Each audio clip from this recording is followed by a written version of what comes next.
Hello guys, कैसे हैं आप लोग। उम्मीद करती हूँ आप लोग खैरियत से होंगे और अपनी लाइफ में खुश होंगे।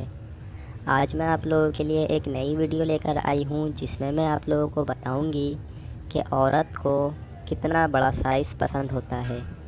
तो वीडियो शुरू करने से पहले आप लोगों से एक ही रिक्वेस्ट कि मेरे चैनल को सब्सक्राइब करके मेरी इस वीडियो को ज़रूर लाइक करें। तो चलिए वीडियो शुरू करते हैं।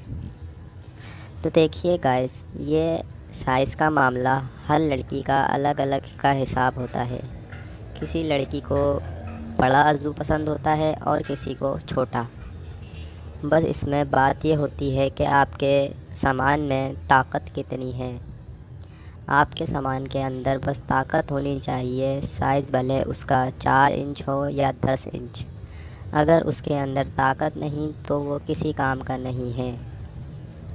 चलिए गाइस, उम्मीद करती हूँ आप लोगों को ये वीडियो पसंद आई होगी। अगर वीडियो पसंद आई है तो मेरे चैनल को सब्सक्राइब ज़रूर करें और मेरी इस वीडियो को ज़रूर लाइक करें और नीचे अपने कमेंट्स में अपनी राय का इज़हार ज़रूर करें। अल्लाह हाफ़िज़।